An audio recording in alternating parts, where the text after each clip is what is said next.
Saturday morning. I'm here with my good friend Dewey Freeman. I'm Mark Sylvester. We're the elders. This is the Elder Council. Can you have a council of two? We do. We do.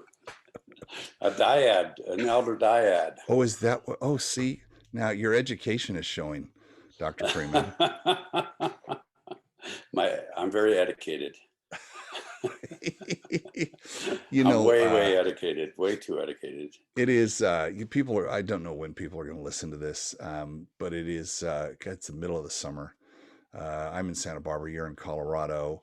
You're just back from 2 weeks in Alaska, and I like the Australian term, the walk. You were out on a walkabout, and it got me thinking that I'm desperately jealous for 2 weeks away from everything, 2 weeks away from screens mostly, and not about from responsibility, but just a time to recharge. And I thought it would be great this week to talk about adventure. That's one, like a whole topic, but it's this idea of recharging, and how we, and the we in the sentence is me, don't put a priority on recharging, even though I know for a fact that there's no way I can be resilient unless I'm recharged. So I'd like to start there. Well, that makes sense. So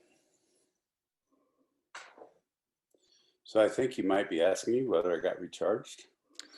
I want to ask you, okay, so yeah. Was there something, I mean, you were obviously planning going to Alaska for a long time. Was there something in it that you said, I need a break. I need to go out refuel. I need to recharge psychic engines, or whatever it might be. Sure. What was that part of it, or it was just like, dude, I want to go to Alaska? I mean, how much fun is that? Well, it's actually okay. My little brain's waking up here. Let me talk on a bigger picture. I've actually worked with people, families, kids, adults, couples, for literally 50 years now. And I think one of the mistakes I've made throughout that time was, I'm sure that you and others have heard, do you work to live, or do you live to work? And much of that time I was living to work. And it doesn't mean that I didn't enjoy what I did. I loved what I did. That's part of why I did it. And continued to do what I do. And about a year ago, I dropped down to 4 days a week. And about 3 months ago, I dropped down to 3 days a week seeing people. And our Alaska trip was an adventure that we had planned. And it was for me, it has turned out to be a transition point of going, of literally having time to stop and go, oh, this is a way that life could be. One of our experiences was talking to a man in Homer, Alaska, who has made his life fishing. I mean, has provided, his job was as a fisherman for the last 37 years. That's been his career. And he literally would talk about the adventures of each fishing trip. And I don't know, have you ever been to Alaska? I have not. And I'm remiss because a TEDx organizer, the X right there, Hmm. Friend of mine, she lives in Vail and in Homer, 6 months and six No months. kidding. And she runs TEDx Homer and she runs TEDx Vail. And she's a staunch environmentalist and one of the most amazing women I know. And now that I think of it, it would have been awesome for you to meet her. It will be awesome for you to meet her sometime in life. I would love to do that. And what's interesting about Alaska is the how wild it still is, Oh, yeah. and like it's not like you can go out in a little motorboat and go across the bay. It's I mean the inlets are or bays are miles long. So a number of things happen for me. One is getting away from the um, the daily text, the daily phone calls, the daily you name it, and worrying about did I get back to so and so, did I get that scheduled correctly, et cetera, et cetera. But the other was many times literally being able to have our daily meals caught a few hours earlier. Mm, Um, mm. and the other was the vastness of Alaska. I mean, it is unbelievably gigantic. Just an aside, what 1% of Alaska is owned privately, the rest is owned publicly. I did not know that until I got there. But the recharging piece and the the ability to get up in the morning and go, oh, I wonder what I want to do today. And then for that Enter to the be adventure part. right. And that would, and each day was an adventure. So,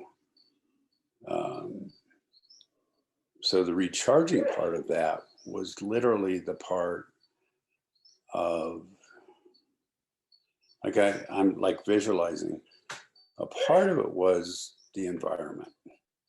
Like had I gone to, and I live, for those on the call, I live 20 or 30 miles west of Denver up in the foothills. I really like Denver, but I gone to Denver for 2 weeks. Right. Or, Different. yeah, very different. So in talking about an adventure, I'm sort of wandering here. What I wonder about is what really is an adventure and what is really an adventure that fulfills us and refills us. That for me, adventure equals surprise. Ooh, that's pretty cool. Because adventure, I mean, you think of adventure travel, you think of, I mean, think of all kinds of things. For me, part of the adventure is I don't know what's going to happen. I Right. honestly, I live for that. Absolutely. Every, uh, we around here, life is so planned these days. Hmm. It's so scheduled that what I really want is unscheduled time. Right. And it's the unscheduled time that allows adventure into my life. And it could be, I don't know what it's going to be. It's going to be an adventure. Can you make anything into an adventure? I think you can. It's all here, right? It's how you Hmm. frame it, package it, and position it. I don't know that going to Vaughn's is an adventure for me, but going to the farmer's market might be, because I might Right. discover something. There might be something new. Um, I'm a bit of a novelty junkie, and Hmm. so I kind of want new things. And I think another part of adventure is testing yourself. Absolutely. Testing yourself physically, testing yourself emotionally, spiritually, All of all it. of the above. All of it. I think there's I'm doing a lot of sports work right now and thinking about the muscular system, the cardiovascular system, and the neurological system. And so I would think it's tests of all three of those things. All of those pieces. As you're talking, here's what strikes me. And when you spoke about adventure being part of adventure being a surprise, um,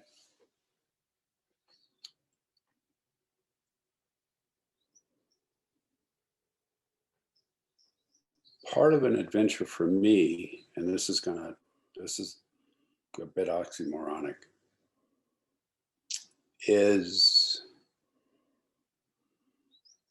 a knowing of, how do I want to say this? Some level of knowing that I'm going to be able to do what my adventure is. Yeah, yeah. I And know where you're at, right? Which gets back to trust, right? You find yourself in a situation where you're going to be tested, and you trust you will survive the test, but just barely, which is part of what makes it an adventure. It's like I know I can. Like a zip line is a good example. I am scared of heights. I know I'm Mhm. not going to fall. I'm strapped in, and I didn't know I was going. By the way, that was a surprise. Being absconded and taken to a zip line adventure here, um, but and it was a test. It was the test of the neurological system. Mhm. Can I overcome the fear of height, knowing full well intellectually, yet still my body's like you're like 80 feet up in the air. Right. Well, that's a part of it. Here's another part of it for me. One of the things that I believe has happened, not I believe, that I know has happened, is that we are, because of electronics, we have the ability, and sometimes we're forced to always be connected somewhere. Yeah, always on. And so part of the predictability, and again, this is oxymoronic, but the predictability of being able to be in an adventure for me is knowing that I'm not going to get pulled out of it by a text. Hmm. And Mm. or by a phone call, or by an email, or by, and even up in Alaska, what was interesting, we got way back in the backcountry, and we were at the base of Denali, and we were out in the middle of the bay, both at Homer and Seward, and with chunks of ice floating in it from glaciers, and and knowing that I could allow myself neurologically and physically and mentally to drop into that without a text going, "Can I reschedule my appointment?" Right. Or a text going, you know, "Can I schedule an appointment?" And so, what I wonder about is how many of us allow ourselves to not have adventures by having that string that goes back to home. I think we are now 25 minutes into it at the nub of what's important. Yeah. Can we disconnect so that we can reconnect? Right. There's a t-shirt. And Someone write that down and send me the t-shirt, please. yeah, it's two extra large on this end. Um, yeah, can we really? And so part of the question is if we're looking at adventure and we're looking at recharging, is can we really do that while we're still staying connected? Or even if it's 20 minutes a day. Bingo, because bingo, bingo, bingo, bingo. Because if you go. can't take, for me, that conceptually, and this hasn't changed in 30 years, like to take 2 weeks, I don't even know on what universe of my life that exists.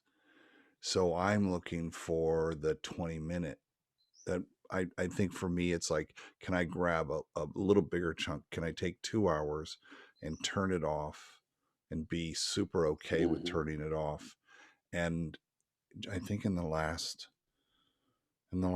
3 months, because being sequestered and locked in, and the availability of connection is so easy. I can be connected. It's right here. I can Hmm. talk to people all day, every day, and I And do. all over the world. Yeah, Yeah. and all over the. Oh my gosh, how fantastic is that? That we can do that. And to your point, I'm doing stuff I love to do. I love doing this, but I know that I need to go take 4 hours and leave my phone and just go walk. Right. Or yes, exactly. And and that's what Alaska was for me. I Mm. mean, and it was there was a lot. I mean, one, it was wonderful with Kimberly because we actually got to spend 14 days together, Yeah. which is, I mean, we obviously live together, but we don't spend that kind of time. And the playfulness that could emerge, the Mm. adventures that could emerge, the awe Mm. of sharing the awe.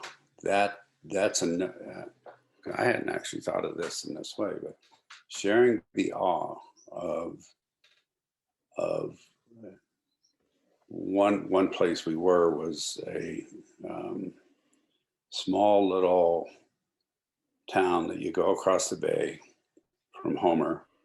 There were 150 residents, permanent residents. The only way you could get there was either by a little airplane or by boat. And it was a little fishing village. Um, and this was so cool. I wish I had, interestingly enough, I'd left my phone where because I didn't want to get text, but it also meant that I couldn't take pictures or do a video. But these three older men, fishermen, I mean, if you could imagine in a movie, the typical fishermen with their garb and their beards and sort of their gnarly hands, and they were probably all above 60, and they were processing fish that they had come in with, and there were a minimum of 50 bald eagles. Oh, wow. Where when they would toss the fish, the guts or different parts of the fish, and a bald eagle would come in, and I mean, it was just like, oh my gosh, it was. And then right next to that was one of the most beautiful small nurseries that I've ever seen. Um, and uh, just watching that was, I mean, one, it took me back, I was going, wow, this could be 100 years ago. This could be 500 years ago. This could be, uh, but seeing that, and I mean, literally bald eagles flying within 10 feet, just like gliding over your head and then diving down. And um, it was just having that and knowing at that moment that I wasn't going to get a text from anybody, that I wasn't Mm. going to get a phone call, that I didn't have to I didn't have this electronic string connected back to Colorado. I, th- Um, I think there's something else that comes to mind is you were we've talked about this before. You were more than 100% present, yes. and that entire experience was available to you because there wasn't some little sub process running, thinking, you know, just there's a cat who's on alert in your brain for Hmm. incomings. And everybody, I'm thinking of the old Woody Allen movie where you could see all the guys running around in the man's Right, brain, right, right, right? right. That everybody's like looking around going, oh my God, our job is to process this. And the fact that you didn't have the camera to take a picture, you painted such a perfect picture of this for all of us just now, that we see that that picture is Right, here, right? exactly. I wanted to know, when you say nursery, I think of little kids and I think of plants. What kind of nursery was it? It was plants Hmm. and uh, some artwork, some beautiful, beautiful metalwork um, from a craftsman or craftswoman. I'm not sure who did the metalwork.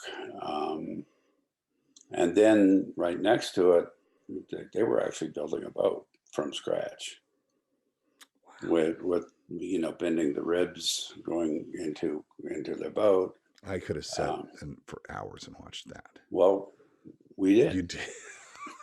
we did, Because you didn't, because that was the whole point, is like this the universe has planted this in our path for us to be right. able to sit and enjoy this thing. And of course you're going to find 800 meanings for it, but at the end of the day it's some guys bending wood to make a fishing Exactly. boat.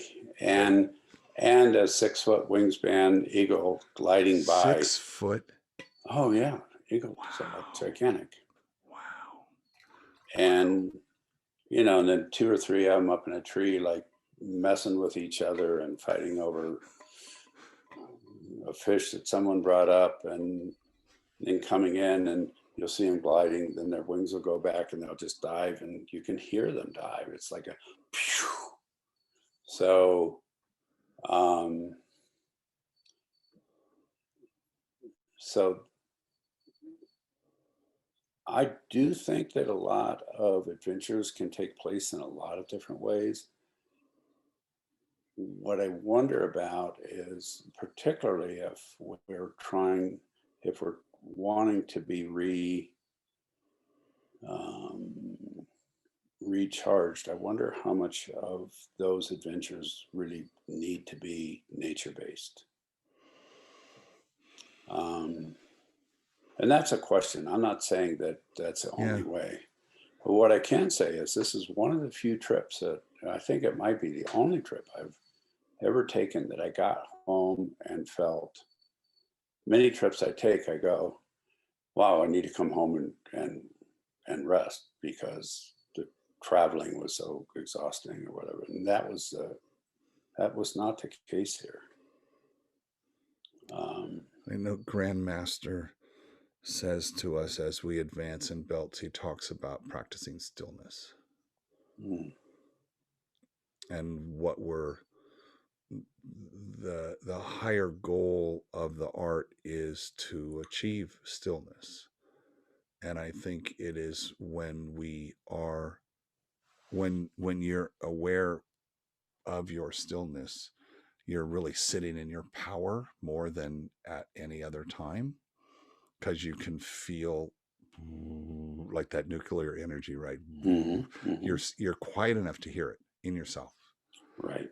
And so whether nature gets you to that place, or sitting on the tree stump on the side of your mountain where we know you go to sit to meditate, if that's the place, or wherever that place where you can feel the stillness, I think though that there's um, that's the neurological part of it. I think the cardiovascular part of it is, and because I'm paying attention to this whole Sure, body thing sure. right now, Yeah, it is sounds, what you are describing sounds really exciting. it it it feels like there are not feels like there are biological subsystems that are running that need to take a break. They need to take a break every night, and there are systems that run while Hmm. we're sleeping. I'm fascinated with the study of sleep and listening. Not that I'm studying, listening to people who study it so I can Right, get right, right. smarter about it. And that that hero culture we have as entrepreneurs to work, work, work, work, work, work, work. is so counterproductive, yet it's so difficult to stop. I'm again me, right? Um, Hmm. and for the last 6 months, I've been focused on that stopping, like stop, Mm. get get the sleep, even though my to do list is insane. And it's all stuff I want to do, by the way. But I know I've learned now. I've finally 68 years figured out that this body needs to recharge daily, and or I'm not going to be able to do that work with the kind of mental rigor that it requires and that Right. I want to enjoy. I don't want to feel tired. I don't want to feel stressed. I'm not giving my best. So I've made it a priority. Just, hey, 9:30, I start winding down. 10, I'm asleep. 5, I'm up. Or sometimes I cheat and I'll get till 6. And it's not a cheat, but it's like, hey, No, the no, it's extra lovely. hour, is going to go against my sleep debt. What Hmm. I'm curious about is, um, it feels like there's a long term impact from, like, for you to be gone for 2 weeks, to do that, to enjoy that stillness at extended, prolonged periods of it. I think, I don't know how often we need to do that, but I think that is vital to our to living longer. And the other thing I'm paying attention to is longevity, right? So what are the Hmm. things that we need to do? And I think getting off of the grind wheel, out of the rat race, or whatever Right. metaphor you want to use, uh, can only be excellent. Yet, so here's, I'm going to finally land this question here, doctor. Yeah. Having said all of that, why is it that we resist doing that?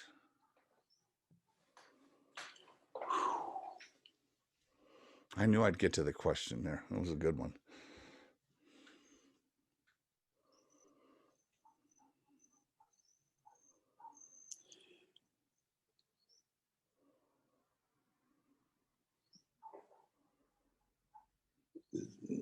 There are probably a few thousand answers to that question. The, the one that comes to mind, and particularly the one that comes to mind to me for men, is that we have been indoctrinated into the processes of if we don't do something, if we're not accomplishing something, then there's something wrong with us. Hmm. That Hmm. where we become human doers instead of human beings. And the and I know that has been a case for me. It's like, yeah, send me, send me the people who've gone through the most difficult things in their lives, and I can help them because I'm the one that can do that, and I can do that. Uh, but am I doing that because that's what really needs to be done at the time, or am I doing that because I'm supposed to spend the extra time and energy to do that, to feed my ego or to feed some message that I've gotten throughout my life? I do, and the other answer, so it's the, like, I'm okay if I do stuff and if I do it well. That's a piece I think that we get. I think the other answer is actually the trust that if I'm not doing this, if I'm not fully, if I am taking that break, then is everything going to be okay? Can I come back and still have my business? Can I come back and still have my home? You know, while I was gone, I took my horses to friends to board them. Will they be taken care of?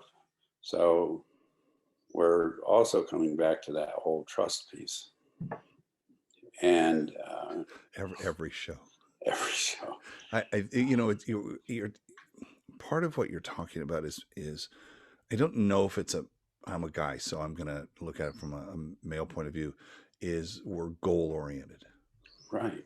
right? It's very goal oriented, and ironically, the goal is to take a break.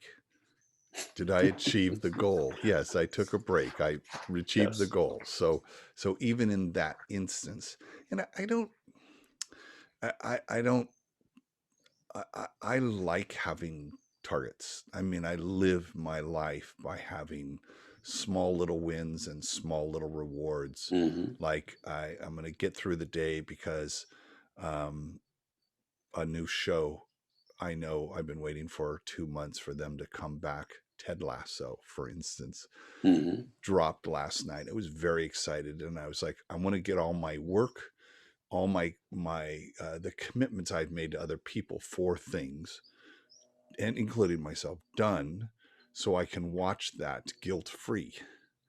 Right? Right. I can sit and, hey, I made a little goal for myself, get these things done, and if you get that done, you get a biscuit. In this case, the biscuit is getting to watch a show for 30 minutes and Hmm. feeling super comfortable with that, knowing that I am actually unplugging to a degree, but I'm relaxing and I'm not thinking about the grind.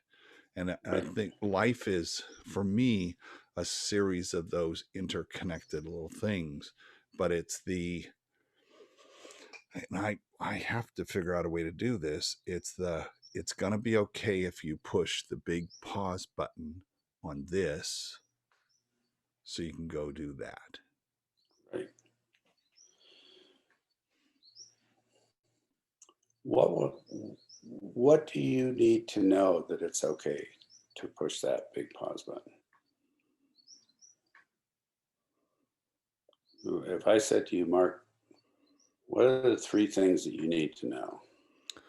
Um, God, it's super tactical kind of stuff. Is there someone here to watch the cats?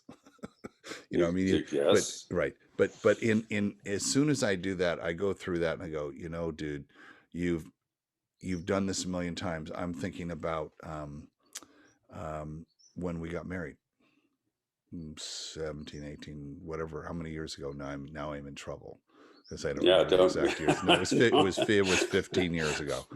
Uh, and we were Pulled that gonna, one out. oh yes, and the plan was going to Tahiti on a remote island on the farthest edges of the Mm, I can't even say that, far edges of Tahiti.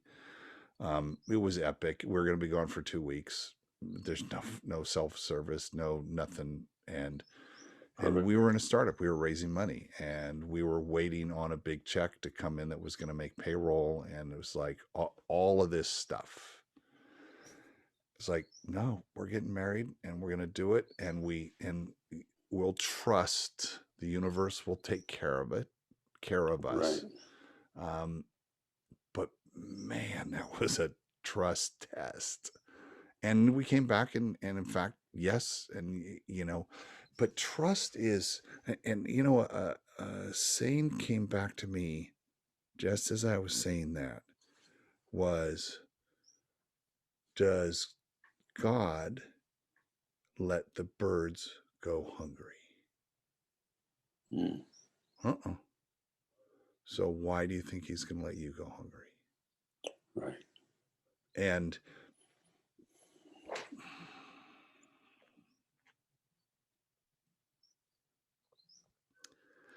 that's trust. That's trust.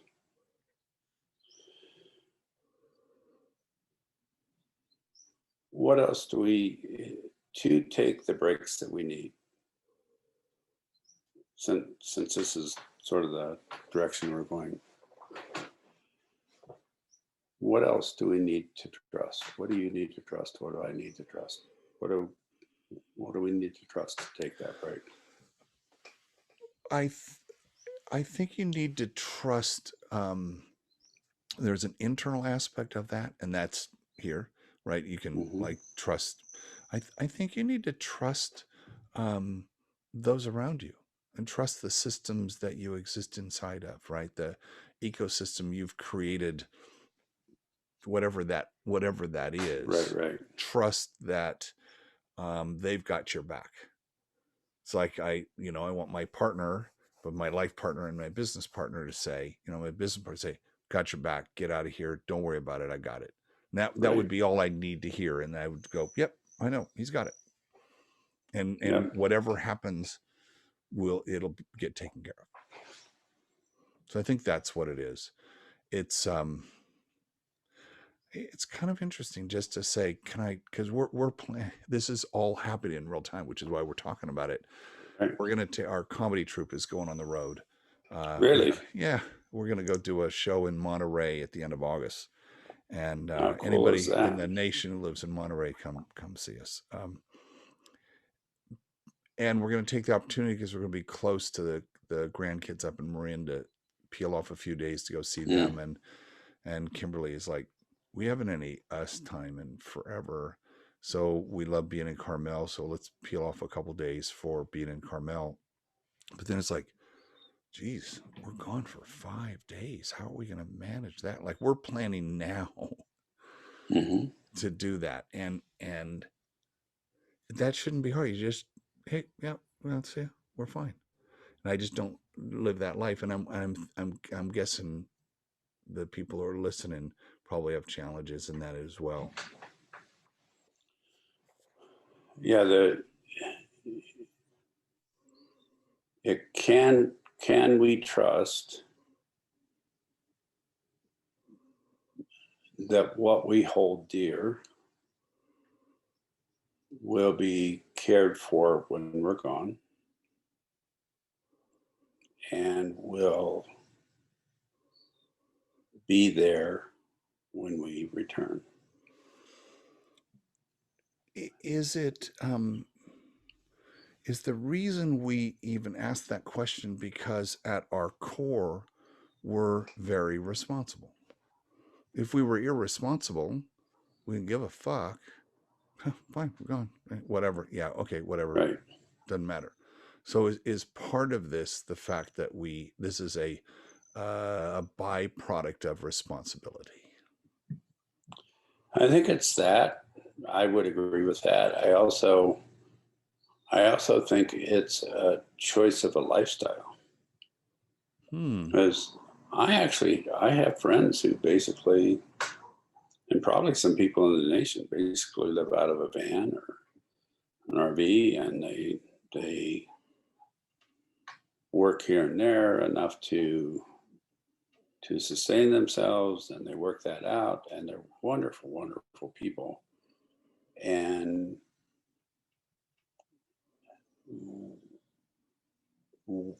on one level, when I talk to them, it sounds and looks like an incredible lifestyle. And actually, while I'm thinking about this, I would say that they're probably responsible too, because the people that I know that are doing that aren't trying to depend on someone else to fund them. They're trying to figure out how to do that themselves, or they do figure out. It's not they're just trying. And but at the same time, what comes with that is an enormous amount of stress, because it's like, yeah, I need $30 to go grocery shopping. So I do think that there's also a lifestyle choice in here. One of the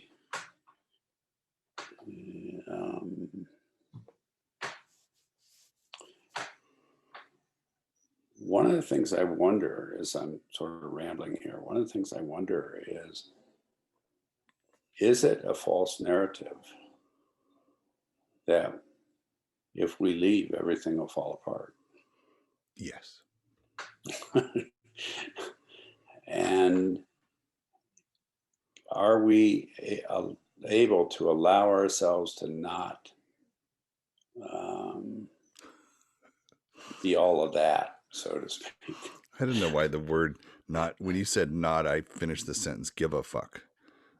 Go for it. Right? It's like, can you park that responsibility? And I think maybe not. And so what happens is you make sure, I have the cat sitter and someone to water the plants and someone who's going to do this and someone who's going to check on the house. You kind of, because you're responsible, because You want to make sure all that stuff is, you can jump right in when you get back. Um, I I want to shift a little bit. Go for it. One of the things that sustains me, and I think sustains a lot of us, is the stories in our lives. And we talk about story all the time, and I mean, I live with a master storyteller, and we focus on stories, and one of the challenges of seeing self-identifying as a storyteller is story catching, something we call story catching. Mm. And story catching is really living life, and things happen, and as a storyteller, you look at those things with a beginning, a middle, and an end. Is there a lesson inside of that? Did I learn something? I mean, I'm guilty of that to the nth degree. Case in point, going to the largest fish market in the world in Tokyo 30 years ago with a dear friend, spending all morning and coming out of, and it was an adventure. We had no idea what was going on. And I looked at him and I said, "So what did we learn?" He looks at me and goes, why do we always have to learn something? And I said, I'm cursed with that. As like, so there was a story, and I rapidly figured out what we learned. There were the two things. It doesn't matter now, but had we not gotten into that situation, there wouldn't have been a story, hence there wouldn't have been a lesson.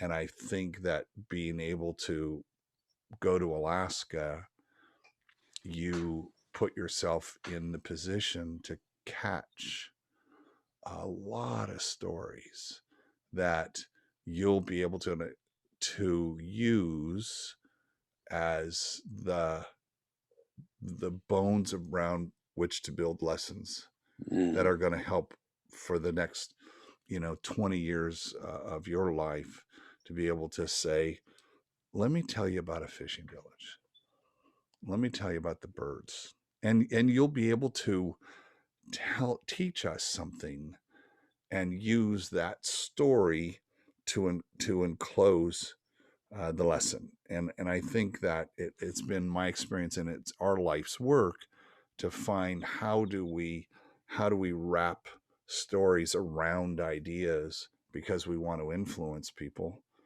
in one way or the other. And the best way to do that, in our experience, is with a story. And I think if you're not out living life, you're not catching stories.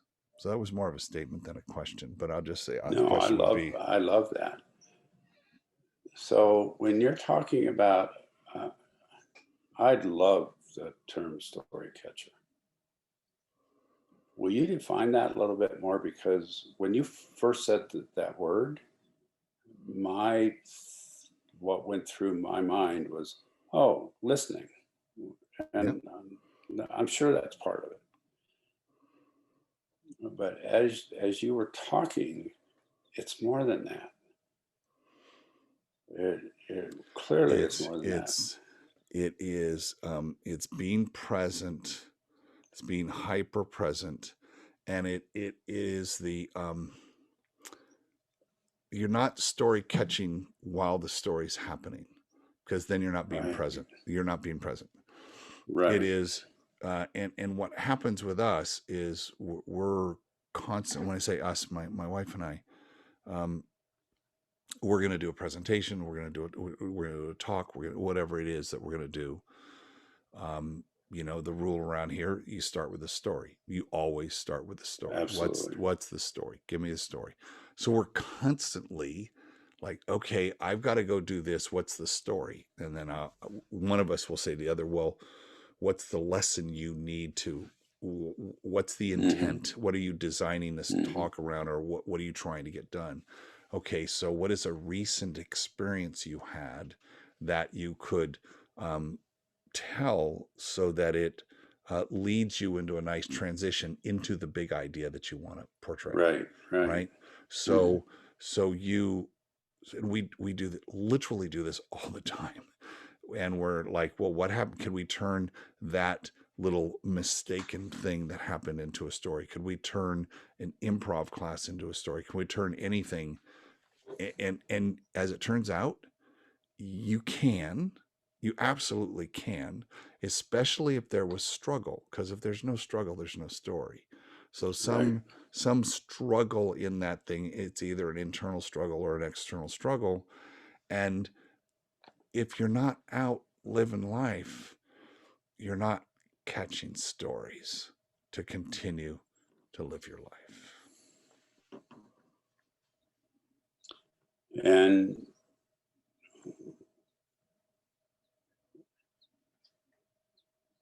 And what I might say is if we're not having some level of adventure, we're most likely not fully living life.